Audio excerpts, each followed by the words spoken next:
Alhamdulillahi Rabbil Alamin.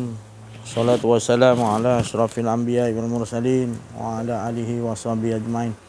Subhanaka la ilma lana illa ma 'allamtana innaka antal alimul hakim. La haula wa la quwwata illa billahil aliyil azim. Fa fahamnaha Sulaiman wa kullan ataina hukman wa ilma. Wa saharna ma'a Dawud al-jibala yusabbihna wa tayra wa kunna fa'ilin. Rabbi shrah li sadri wa yassir amri wahlul 'uqdatam min lisani yafqahu qawli. Sallallahu ala sayyidina Muhammadin wa ala alihi washabihi wa baraka wasallam. Alhamdulillah bersyukur kita kepada Allah Subhanahu wa taala, limpahan kurniaan Allah, rahmat Allah, inayah Allah, hidayah Allah, berbagai-bagai nikmat yang Allah curahkan kepada kita daripada kita lahir hingga sekarang ini. Nikmat Allah tidak pernah berhenti dan tidak pernah putus. Jadi terutama nikmat yang paling besar yang Allah anugerahkan kepada kita adalah nikmat hidup, di mana sebelum ini kita belum lagi disebut hidup. Kita ni tak ada lagi, belum ada disebut lagi. Roh pun tak ada lagi. Maka di waktu itu Allah Subhanahu wa taala ingin dikenali, ingin dia menciptakan. Pertama diciptakan Nur Muhammad, lalu jadilah roh-roh kita daripada Nur Muhammad itu. Maka itulah nikmat yang paling besar apabila kita ini dapat mengenali Allah daripada Allah Subhanahu wa taala. Kita datang innalillahi wa inna ilaihi rajiun. Jadi tetap juga bagaimana hebat pun kita, bagaimana amalan kita hebat pun, makrifat kita tinggi, ilmu kita hebat, semuanya tadi akan kita rasakan bahawasanya ianya datangnya daripada Allah. Sebab hidup kita pun datang daripada Allah. Kita sebelum ini belum disebut hidup. Maka segala-gala pun termasuk ilmu, segala apa pun yang ada pada diri kita semua hak Allah Subhanahu wa taala. Maka harungi kehidupan kita dengan jalan pendamaian, iaitu damaikan hati kita, tenangkan hati kita, kembali kepada Allah, sentiasa merasakan tidak ada keakuan diri. Itu yang damai, aman, tenteram, tenang. Sebab kita dah memang asal kita memang tak ada. Yang ada hanyalah Allah. Jadi bila Allah adakan kita, wujudkan kita, tujuan dia tak lain hala tuju kita, iaitu mengesakan dia, mengagungkan dia. Bukan mengagungkan kita, membesarkan diri kita, kata kita amalan kita banyak, kita ilmu kita banyak. Bukan. Itu orang-orang yang terdahulu, para rasul, para nabi, ilmunya lebih hebat-hebat lagi. Tapi dia tidak bersandar pada ilmunya. Tidak bersandar. Amalan-amalan Nabi Sulaiman lagi. Bersedekah. Dia raja, sekalian raja kan. Dia mentadbir. Jadi hartanya terlalu banyak. Tapi tetap tak bersandar pada harta. Tak mengaku bahawa dia tu melakukan banyak amalan-amalan sedekah. Tak. Dia tetap bersandar bahawa ini semua min fadli Rabbi. Ini semua anugerah rahmat daripada Allah. Apatah lagi kita sikit ni, yang banyak buat kebaikan sikit, yang amalan-amalan kita ini tak sejauh mana. Baru maknanya Pak Sumet kata barulah nak melangkah satu tangga kita ni, pun terjatuh. Baru nak langkah, kita baru ibarat gitu kata Pak Sumet. Jadi kita kena sentiasa duduk di situ. Kita baru nak naik satu tangga je, lepas tu jatuh. Tak ke mana pun kita ni. Duduk di situ ialah duduk dengan Allah, tak ada merasa keakuan diri. Lagi selamat di situ. Kalau kita dah kata kita tinggi kan jatuh berdebu nanti kan. ICU terus nanti. Tak boleh nak siapa-siapa nak tolong. Jadi lebih baik duduk di situ ya. Duduk kita baru nak belajar naik satu tangga. Jadi jatuh tergolek pun tak teruk sangat. Boleh kita sedar balik kita ni siapa. Tetap berpijak di atas, mengesakan Allah, mentauhidkan Allah, itu yang manis, yang tiada pahit. Itulah hala tuju yang dibawa oleh Rasulullah sallallahu alaihi wasallam. Tak lain Allah suruh sama-sama, Rasulullah ajak kita sama-sama semua.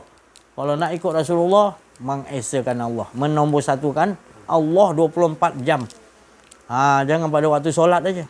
Ada saya jumpa satu wali Allah tu, makna solatlah kamu, dia kata. Seperti mana kamu solat dan juga di luar solat pun kamu solat. Faham bahasa wali Allah ni. Dia bagi tahu kita, nasihat kita. Solat, jangan solat di waktu solat.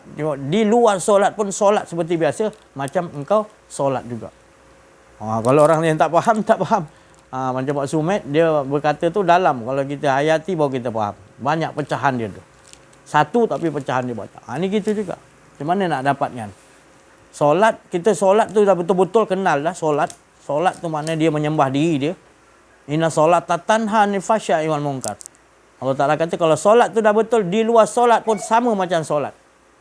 Berjaya mencegah perbuatan keji dan mungkar. Apa tu keji dan mungkar? Tak ada lagi keakuan diri. Sebab solat tu sendiri tak ada keakuan. Tapi kalau kita tak mengaji kenal diri, kenal Allah, kita rasa kita solat. Solat tu sendiri fawailun lil musallin. Wa na'udzubillah min dzalik. Itu bukan Allah tak bagi solat, tapi Allah melarang kita. Celakalah engkau, malanglah nasib engkau bila solat hati engkau lalai. Itu kategori innal munafiqina yukhadi'una Allah wa huwa khadi'un. Wa iza qamu ila salati illa kusala. Maknanya orang-orang munafik Allah Ta'ala kata mereka ni menipu Allah. Mereka ni kalau ketika solat sedikit dia ingat Allah. Sedikit. Itu termasuk golongan munafik. Kalau tak solat lagi teruk lah. Kalau solat pun Allah Ta'ala kata tak khusyuk. Kerana apa tak khusyuk? Jangan dicari-cari khusyuk tu. Tapi hilangkan diri. Baru datang ke ini susah. Kita pergi kadang-kadang pergi kursus untuk nak dapat khusyuk. Kursus tapi tak khusyuk juga. Minta maaf saya cakap. Kita nak belajar khusyuk ni cari orang arif billah, wali-wali Allah. Mereka ni betul-betul disebutkan nama Allah, bergetar hati dia, rindu, lebur diri dia, fana. Tak ada keakuan diri dah. Kita nak belajar khusyuk, cari orang yang tak khusyuk juga, nak dapat khusyuk apa? Dapat mana? Jadi nak cari orang yang betul-betul 24 jam dia sentiasa an zikrillah. Zikrillah lain, an zikrillah lain. Banyak dalam Quran Allah Ta'ala an zikrillah. An zikrillah ni sentiasa mengingat Allah dalam keadaan rindu. Bukan dalam keadaan terpaksa baru sebut nama Allah. Nak solat tu baru nak sebut Allahu Akbar. Tak, ini sentiasa dalam ingat dan terus ingat.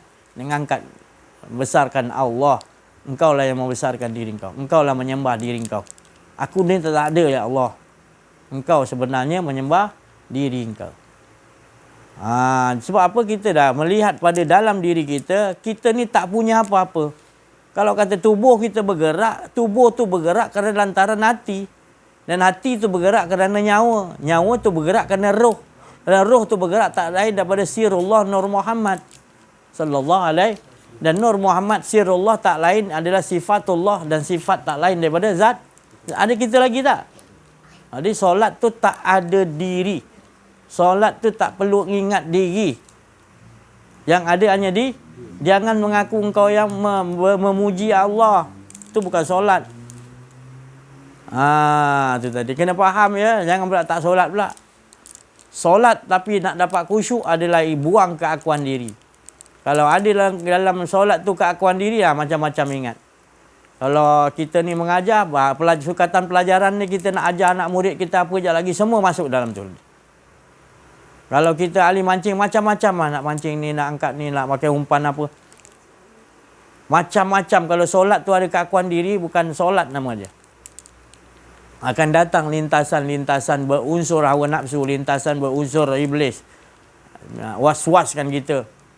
Tapi kalau dah tak ada keakuan diri, apa yang nak datang? Semuanya lintasan Rabbani semua. Jadi usahakan, carilah. Maknanya orang yang betul-betul khusyuk wa tawaduk. Yang mana bila dia tu di dalam solat dan juga di luar solat sama je, an zikrillah. Sentiasa diingat Allah Subhanahu Taala.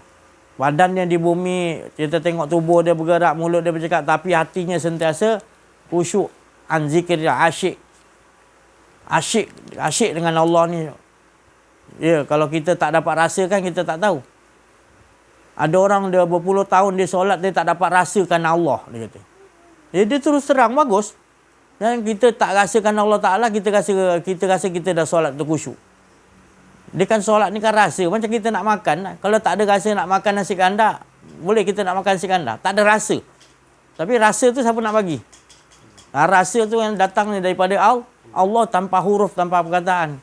Dia yang membagi. Anzala ala abdihil kitab wa lam yajal. Macam-macam 24 jam Allah bagi rasa. Tapi kita tak pulangkan siapa yang bagi rasa tu. Kita tahu kita nak durian, kita rasa kita yang nak durian. Kita tak tahu yang bagi rasa tu siapa. Itu roh. Roh tu dihantar mesti gelombang. Gelombang daripada Allah juga. Dia yang memberi tahu kepada kita nak makan durian. Tapi kita tak dengar tu dari lintasan tu, WhatsApp tu daripada siapa? Patutnya kita kena alhamdulillah, terima kasih ya Allah kau bagi aku rasa makan, nak doakan rasa durian. Baru pergi cari durian tu. Itu maka itu kita mentauhidkan Allah. Nombor satu, hidup kita mengesakan Allah. Dialah yang bagi kita rasa nak solat. Dia yang bagi kita rasa nak qiyam mulai tiap malam. Dia yang nak bagi rasa sedekah. Dia yang nak bagi kita macam-macam rahmat-rahmat Allah. Tapi kita sedikit orang yang bersyukur, yang nak memulangkan balik bahawa engkau lah ya Allah segala-gala.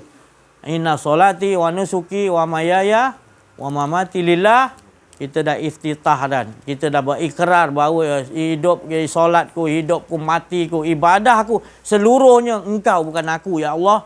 Tapi tak fahamnya pasal di luar solat kita belasah, kita rasa kita yang angkat gelas, kita yang bawa motor, kita yang kita tak rasa yang kita ni daripada KL datang ke Perlis ni tadi Allah yang bawa jalan kita.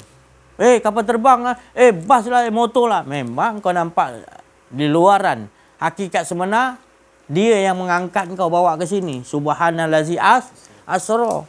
Tapi kita tak belajar mengaji ni, kita tak faham, kita rasa keakuan diri lagi. Kalau dia tak gerakkan saya datang ke Perlis, saya tak sampailah. Ada Boeing 747 pun jemput saya pun saya tak terpergi kak. Sebab yang nak jemput, nak datang saya siapa? Abdi Asra, dia yang memperjalankan kita. Jadi bersyukurlah kita kepada Allah. Hidup kita, mati kita, ibadah kita, 24 jam hidup kita, Allah yang memperjalankan. Nak datang, kita tak ada rancang berapa orang kan kat sini datang. Kita je lagi nak solatkan jenazah qari kita ni apa, Allahyarham, yang baru meninggal maknanya pukul 11 nanti insya-Allah nak solatkan jenazah dia. Tu tadi. Itu semua siapa susunan siapa tu? Bila kita dah faham semua hidup, seluruh hidup kita disusun oleh Allah, digerakkan oleh Allah, nafas kita naik turun berhenti pun Allah, beruntunglah kita. Tak ada masalah lah kita. Sebab kita tahu dia semua yang masalahnya kita rasa kita. Keakuan diri tu jadi rosak tu. Kita kufur. Kita mengaku kita yang ada kuasa. Kita yang boleh fikir. Kita, tu jadi rosak. Padahal tu semua hak Allah. Tak ada satu pun hak kita. Satu kuman, satu apa ni, abuk pun tak ada apa pada kita. Semua dia yang susun. Kita ni dah berapa lama mengaku kita. Buangkan keakuan tu.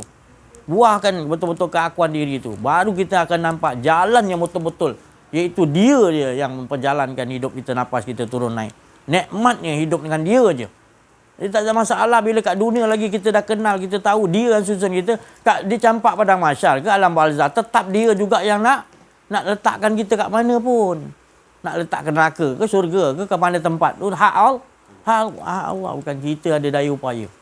Baru betul dinamakan amanu, baru betul dinamakan orang beriman, yakin kepada Allah, dia yang susun kita. Dan dia, bila kita dia yakin kita semua disusun, kita akan nampak semua ni Allah juga yang susun. Amanlah kita. Malaikat ke, malaikat maut ke, malaikat apa ke, semua kita nampak seluruh alam, sekian alam ni, kita nampak sekali pandang semuanya Allah yang gerakkan, Allah yang memperjalankan, Allah yang menyusun. Tak ada kita berbalah lagi dah. Masalahnya kita ni, bila ada keakuan diri, kita akan berbalah. Tu betul, tu tak betul. Penat lah. Sudahlah tu, penat. Jadi kita ada cara je untuk kita nak mengeluarkan kata-kata hikmah. Hikmah tu bila kita dah lebur, tak ada keakuan diri, hikmah akan datang. Bukan kita biarkan orang tu sesat, bukan. Bukan biar kita orang tu pegangan dia lari, kita biarkan. Bukan. Nanti bila kita dah dilebur diri kita, hikmah tu Allahnya tadi, dia akan suruh. Dia yang dia berkata-kata. Dia yang menyusun nanti. Cantik betul kita akan nampak. Kalau kita aja buat rancangan ni tak jadi. Tapi kalau kita leburkan dia, tak ada keakuan diri. Cantik susunan tu tadi. Cantik, sempurna.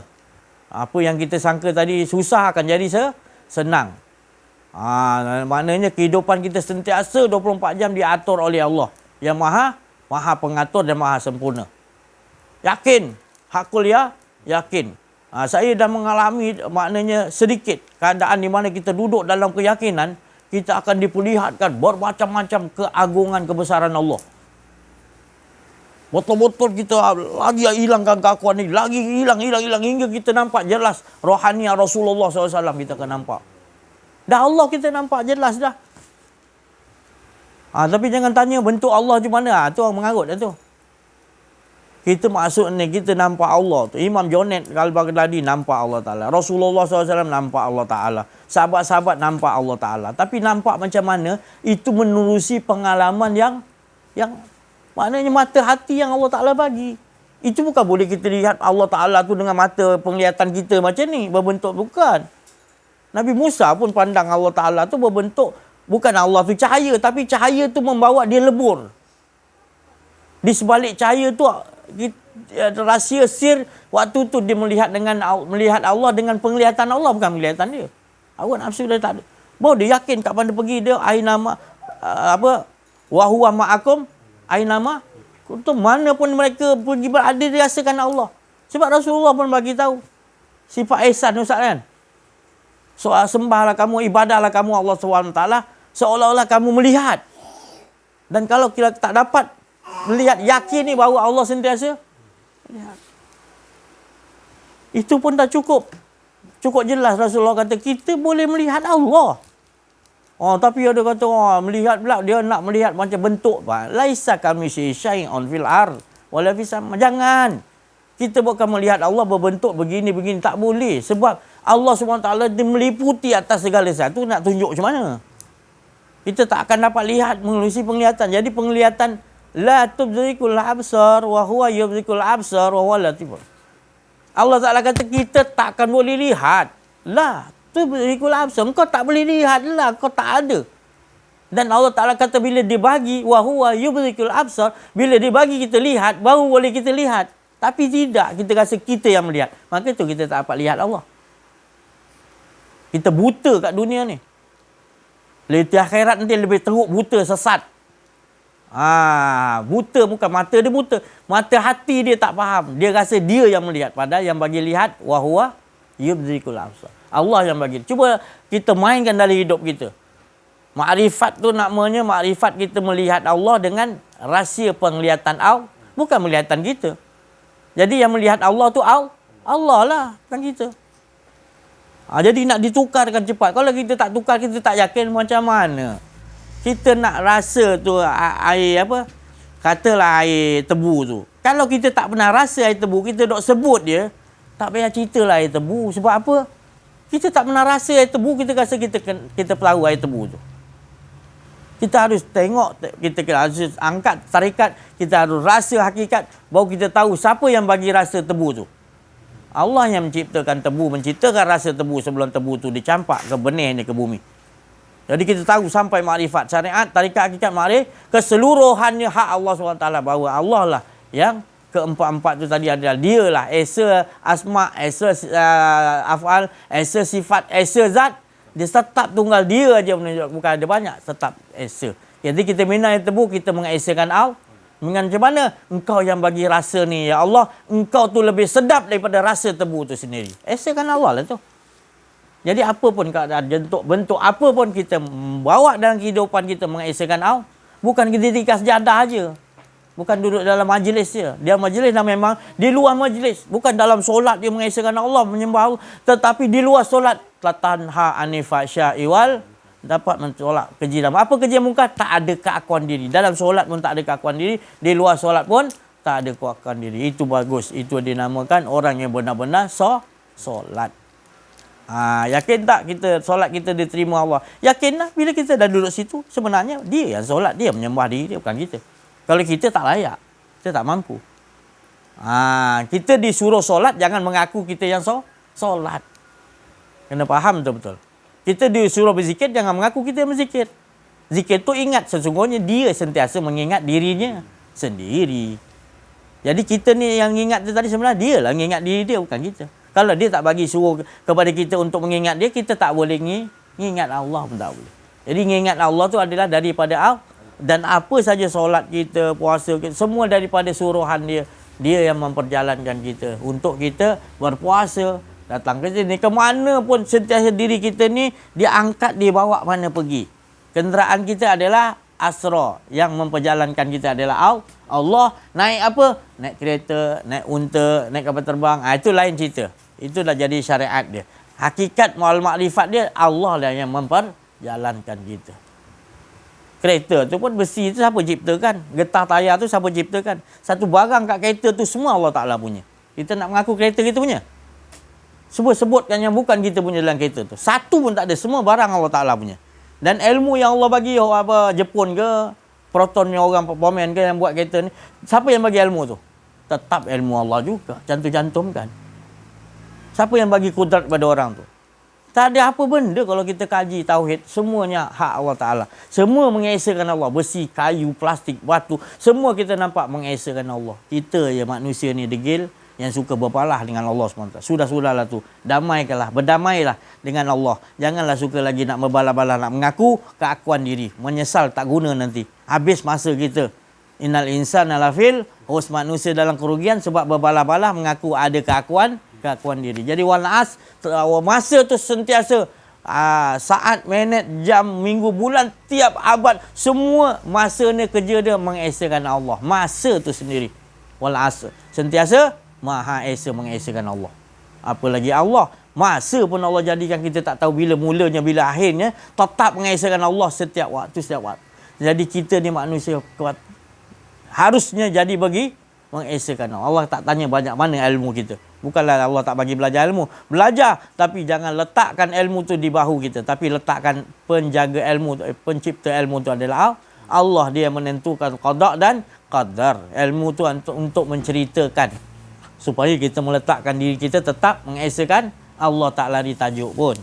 Cuma kita suka bila banyak ilmu, kita rasa bagus dah. Bila banyak beramalan, 30 tahun, 40 tahun dah banyak amalan, kita rasa sandal dengan amalan pula. Ya Allah, berat kita ni. Beramal lah, jangan bersandar pada diri. Jangan disebabkan amalan-amalan kita, kita rasa seolah-olah kita yang melakukan amal. Sedangkan amal tu disuruh oleh Allah kerana hak Allah. Nak menunjukkan dia lah, mengesakan diri dia. Sentiasa.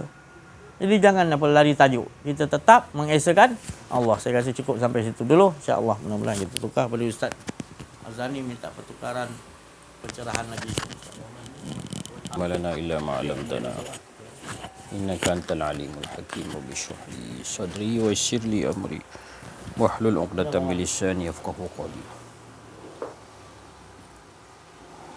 Mari sama-sama kita berzikir kuat-kuat santri. Subhanaka la ilma lana illa ma 'allamtana innaka antal alimul hakim. Subhanaka la ilma lana illa ma 'allamtana innaka antal alimul hakim. Terima kasih kepada Ustaz Aziz kerana telah memberikan patokan-patokan yang bermakna sebagai bekal kepada umat di akhir zaman ini. Sebenarnya apa yang dikatakan oleh Ustaz Aziz tadi ada ayat dia. Di antaranya ayat yang saya teringat sekarang ini ialah Bismillahirrahmanirrahim. Ayat itu berbunyi Subhanaka la uhsi sana'an 'alaika anta illa asnaita 'ala nafsik. Selalu kita baca ayat ni. Maksud ayat ni lebih kurang Maha suci Allah, la uhsi sana'an 'alaika anta. Puji macam mana Allah ni pun la uhsi, tidak akan lengkap, tidak akan sempurna illa asnaita 'ala nafsik, kecuali diri dia yang memuji diri dia sendiri. Diri dia yang memuji diri dia sendiri. Jadi ilmu kalam, ilmu para ulama, sifat 20 dan sebagainya, semua tu daripada ayat-ayat Al-Quran. Dalam kitab akidah disebut puji qadim kepada qadim. Ada puji hadis kepada qadim. Kita ni hadis. Ada puji, jadi maknanya puji yang sampai itu puji sifat kepada zat. Itulah maksud Ustaz Aziz menerangkan, kalau kita solat, kita kena hilangkan diri kita, tanggalkan diri kita, buka diri kita. Yang tinggal hanya latifah rabbaniyah. Yang tinggal hanya latif. Ya latif. Latifah Rabbaniyah kita tanggalkan, tinggal hanya Latifah Rabbaniyah. Nanti Latifah Rabbaniyah itulah yang akan pulang ke hadrat Allah. Jadi Latifah Rabbaniyah inilah menurut para ulama merupakan yang dikatakan sekarang ni orang sibuk-sibuk pasal Nur Muhammad. Nur Muhammad, Nur Muhammad. Dia ulama-ulama sufi berpandangan Nur Muhammad dalam diri kita itu Latifah Rabbaniyah tu. Iaitu bapa kepada rohaniyah kita. Bapa kepada jasadiah kita ialah Nabi Adam. Semua kita diciptakan daripada tanah. Daripada Nabi Adam. Dan Adam itu diciptakan daripada tanah. Itu jasadiah kita.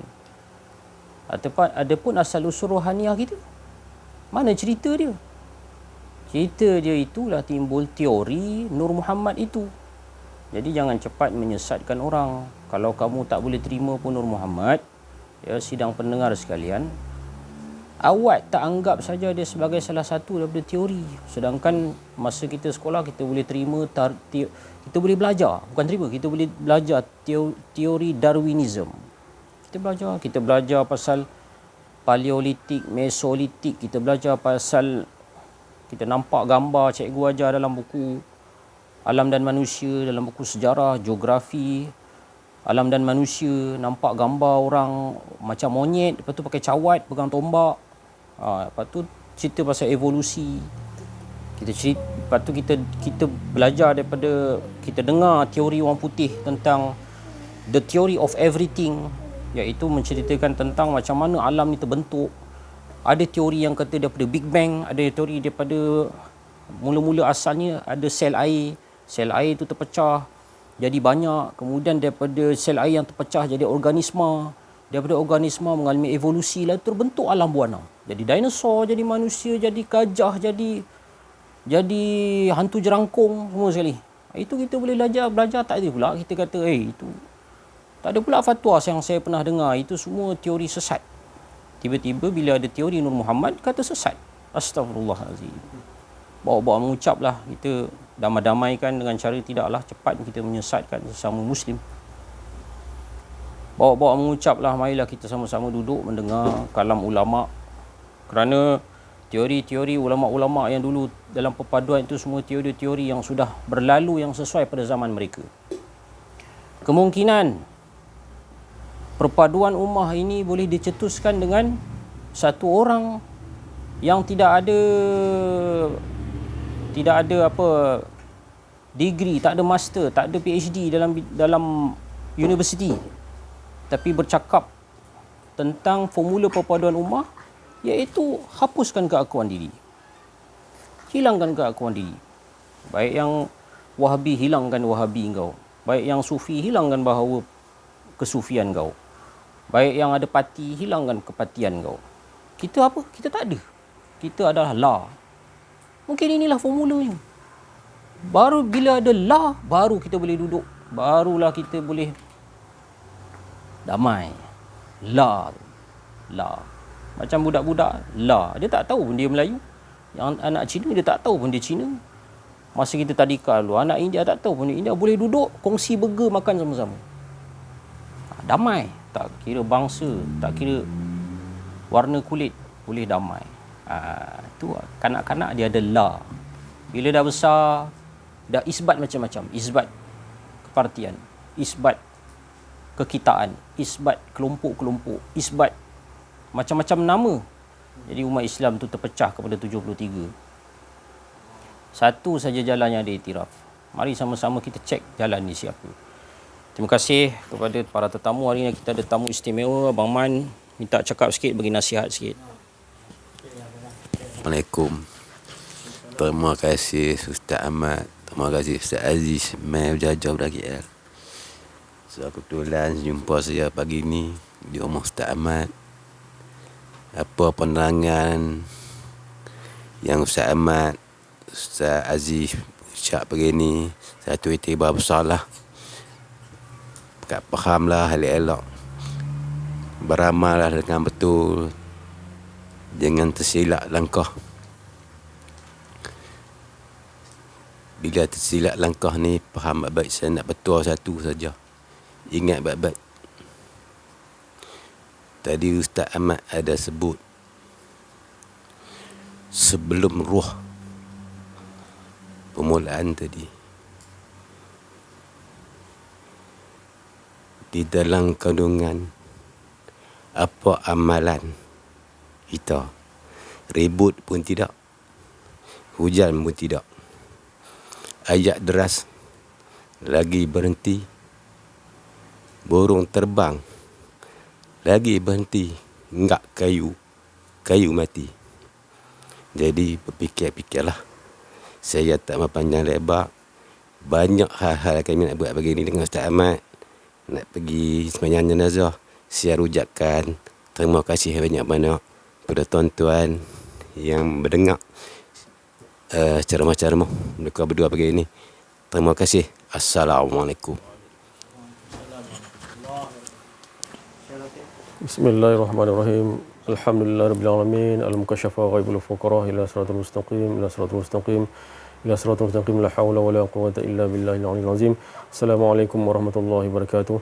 Bersyukur kita kehadirat Allah Subhanahu wa taala kerana dengan limpah kurnia rahmatnya, inayahnya, kelemah lembutannya dapatlah kita bersama-sama menghadirkan diri dalam majlis Allah Subhanahu wa taala seperti sabda Nabi sallallahu alaihi wasallam, bersurailah kamu di dalam majlis Allah Subhanahu wa taala dalam keadaan dosa kamu diampunkan oleh Allah Subhanahu wa taala, dan dosa kamu yang diampunkan tadi digantikan dengan kebaikan. Maka alhamdulillah kita diperjalankan kita ke sini untuk menceritakan tak lain, menghala tujukan kepada mengesakan Allah Subhanahu wa taala, iaitu apa dia? Menghilangkan keakuan diri. Pakaian kita adalah la, yang tadi tu la, tak ada, tiada, menafikan keakuan diri kita ni. Banyak yang dikatakan dalam kehidupan harian ni, banyak yang kita tinggalkan sebenarnya. Perkara begini banyak yang kita tinggalkan sebenarnya. Jadi itulah macam mana yang dikatakan pendamaian yang Ustaz cakap tadi, pendamaian kita dengan Allah Subhanahu Wa Taala tu macam mana keadaannya. Inilah yang dikatakan pendamaian, yang mendapat satu ketenangan yang Allah Subhanahu Wa Taala bagi kat kita, ketenangan, keasyikan bersama dengan Allah Subhanahu Wa Taala, berkehidupan dengan Allah Subhanahu Wa Taala. Itulah yang kita nakkan di dunia ini. Jadi mana yang Ustaz cakap tadi, mana yang kita letak kat mana pun, mana kita dapat satu ketenangan yang Allah Subhanahu Wa Taala bagi. Letak dekat dalam kubur pun tetap kita, Allah Taala angkat kita sebagai yang dikatakan, itulah yang dikatakan satu keesaan, keasyikan bersama Allah. Habis dunia ni fasa ke-6 Sittatul Ayyam, habis semua. Jadi yang dikatakan wal awwalu tanpa permulaan, wal akhiru tanpa pengakhiran, waz zahiru wal batinu, semuanya dah habis. Orang dah siksa api neraka apa semua dah habis semua tu. Dialah yang menyatakan keesaan diri dia. Macam mana keadaan kita yang dikatakan duduk dalam kumpulan fad'ali fi ibadi, dekat dunia ni kita dah letakkan yang dikatakan keasyikan bersama Allah Subhanahu Wa Taala. Kita tak tahu nak cakap macam mana keasyikan Allah dengan Allah Subhanahu Wa Taala ni. Betapa sedapnya, betapa tenangnya, betapa yang dikatakan merasai keesaan, betul-betul keesaan, tak ada keakuan diri kita, dia je. Itu macam mana yang dikatakan kalau kita merasakan betul-betul yang dikatakan keesaan Allah Subhanahu Wa Taala tadi tu, itu yang dikatakan betul-betul yang dikatakan menyatakan keakuan keesaan dirinya, ya Allah.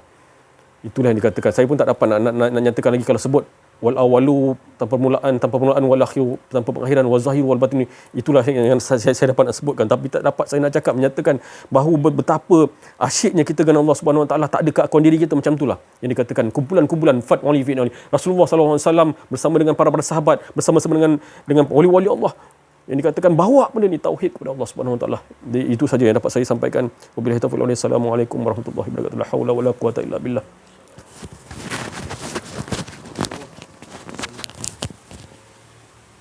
Alhamdulillah, syukur kita kepada Allah SWT. Apa yang diucapkan oleh Ustaz Auza'i, Pak Man kita, pengalaman dan juga Syekh Latif. Apa yang diucapkan teman-teman kita itu tak semuanya tu, semua daripada khatir Rabbani. Semuanya dari kalimat-kalimat kudus, kalimat suci, dari kalimat-kalimat Rabbi, Tuhan, yang tak lain daripada dia juga untuk mengajakkan kepada mengesakan dirinya kembali. Jadi itu semua terbaik mana di sisi Allah SWT, ya. Jadi saya pun tak nak panjang-panjang rasanya sebab kita ni ada hal lagi, insya-Allah, ya. Saya mohon maaf ada kesilapan, ya. Terima kasihlah perhatian, siapa yang dapat mengamaliahkannya, amaliahkanlah untuk mengesakan Allah, bukan amaliahkan lain untuk kepentingan selain daripada Allah. Mana amaliah tu terutama menyaksikan, melakukan, ataupun kita rasakan dialah yang layak mengesakan dirinya sendiri. Itulah yang manis, tiada tiada pahit. Jadi saya sudahi dengan wa'fu minkum kalau keakuan diri dalam menyampaikan. Wabillahi taufik wal hidayah. Assalamualaikum warahmatullahi wabarakatuh. Takbir. Sallu ala nabi.